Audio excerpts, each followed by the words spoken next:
Inspiration is innate. We do not need to learn it. However, we can be trained to focus away from what inspires us. We may be distracted. We may notice that all around us are powerful social influences.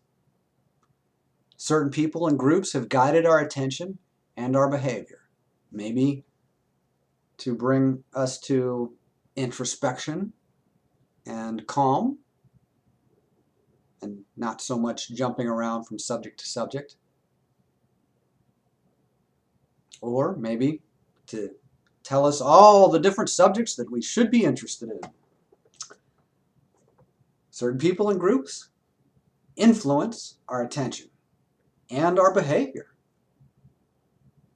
If they can influence our attention and our perspectives, like how we evaluate things, and then also influence our perception, what we notice, what we focus on, well, naturally, if there's influence on how we interpret things and what we focus on, then our response, our behavior will also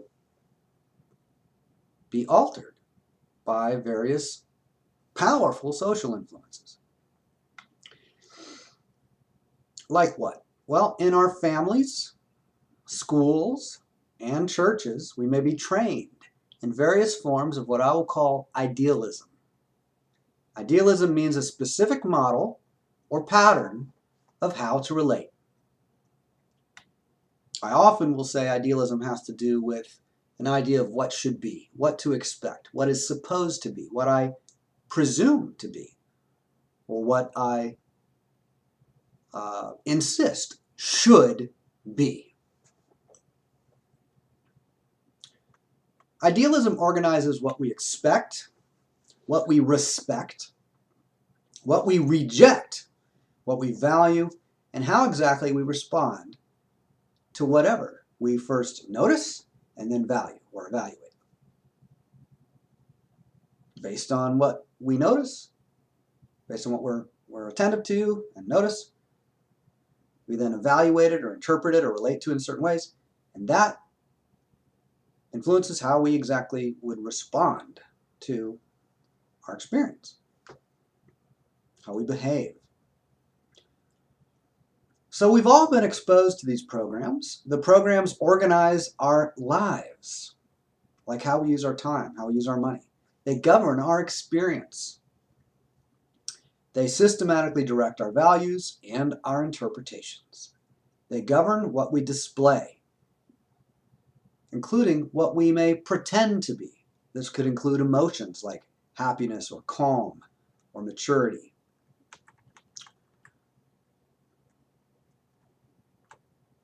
So let's talk a little about the importance of idealism. We talked about what idealism is. Now, how is it important? Why is it important? Why is all of this important? Idealism can lead us to repressing some experiences and even rejecting them completely. We may numb ourselves to huge ranges of our experience. What if instead we were suddenly respectful of all of our experiences? Because that's not normally how most people operate, right? I respect certain things as important and I dismiss other things as not important, and that's understandable. Given all of the things that I could be attentive to, which ones will I be attentive to? Well, that has been influenced already by social conditioning. Certainly biology and genetics and diet and epigenetics and so forth, but also social conditioning, like cultures of my family, the language I learned, the models of thinking that I learned in school, in family, in church, from mass media, from entertainment, from the music that I listen to. If it's got lyrics, then I can pick up ideas from the lyrics. If it's got vocals and I don't even understand the lyrics, I can still hear the energy of those vocalists. There's a rap artist named Ice Cube. And in many Ice Cube songs, he speaks in a rather harsh aggressive, masculine tone. Someone who doesn't understand English would still pick up the energy of that artist as distinct from the Beatles, amongst other groups I could think of. The Beatles is who I thought of. So they have harmonies. They have, in many cases, a very fun kind of music. They have some blues songs and a variety of things, but it's interesting and it's varied and it's fun. A lot of their songs, especially some of their early hits, are very fun songs. Ice Cube, even if you don't understand the language of English, you can tell there's a very different energy in that in that vocal.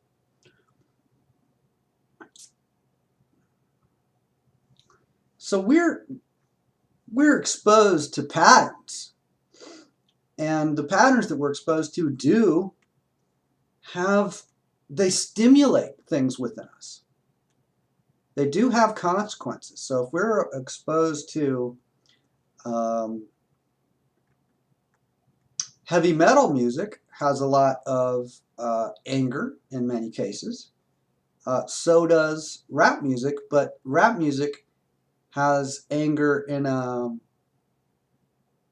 it's not necessarily anger, it's more aggression, just plain aggression in my experience.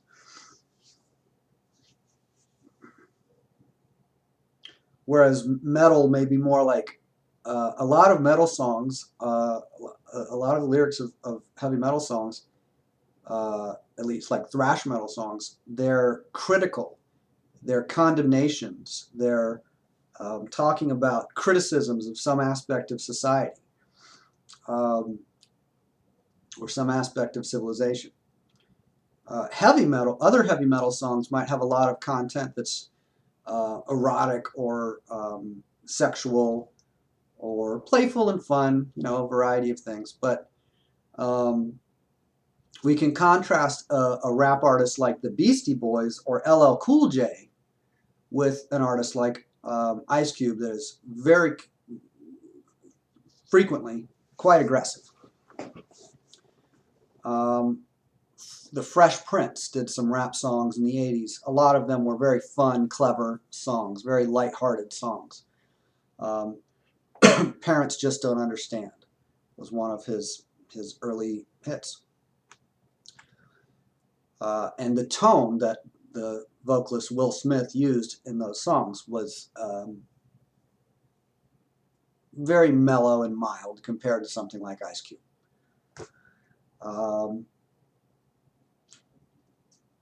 So we're talking about respecting all experiences. Idealism has already trained us in what to respect, as well as in what not to respect, what to disrespect or reject, dismiss, discard. We respect certain things more than others. We value certain things more than others. That's the idea of the word value. For instance, which do you respect more? The current laws where you live now, or the laws that used to be dominant a few thousand years ago in a location far away from you? Do you give more respect to your native language or to a language which is foreign to you and totally incomprehensible? Now, I'm going to comment again on the original picture at the top of the blog article. The black picture with the orange candle and the eyes closed of the person holding the candle. Idiota. Identificate. Idioma idiotica.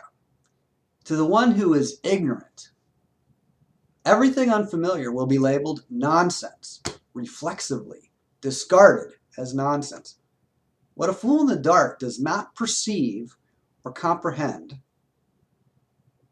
they may even claim cannot exist. And that may be for their own mental health. It may be favorable for them to have the function of denial, to simply disassociate from things that are so disturbing or so troubling to them that it's best that they ignore them and neglect them. even to the point of denying that they exist, at least temporarily. A fool in the dark, they may close their eyes to relax, to cope with their fear of the dark and what horrors may be in it.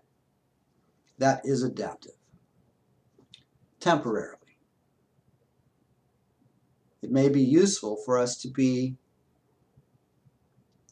interrupted by life, stimulated by life, to arouse us from our numbness, our isolation, our seclusion, our reclusion, so that we open our eyes or open our mind to new ideas, to look around cautiously, maybe with the support of other people or another person to help us to make sense of a whole new set of experiences, so that we can ongoingly perceive order and perceive it more and more precisely. So when I walk into a room that's very bright, and I haven't been in a bright space, it's going to take time for my eyes to adjust. Initially, you could say I'm blind. I will not see a lot of detail, especially of small objects in the room. I will not see them. I literally won't see them. My eyes are open, but there's so much light, so much brightness that there's not enough contrast. I can't perceive enough contrast to make out the detail of certain objects that in a few seconds, in a few minutes, I'll be able to see fine. And we can also think about if you've ever gone into a movie theater, it's very dark and your eyes aren't adjusted to the darkness yet. It takes a little time for your eyes to adjust, and then you can see where there are empty seats, and you can proceed forward and sit in one of those empty seats because your eyes have adjusted to the dark. So a darkening and lightening, or brightening and darkening, is part of what goes on in the day and night cycle of the planet, and part of what goes on in our life. There are times where it is favorable for us to have less stimulation, less light, no more new things. People seek out relaxing, calming, isolating experiences so that they can take some time to process and digest and calm down what's already happened. And then there's times when people reach out and are interested in new experiences. The next section is called A New Respect. You can see on the blog the picture of the smiley face mask and the frown face mask. From theater, there's the comedy and the drama.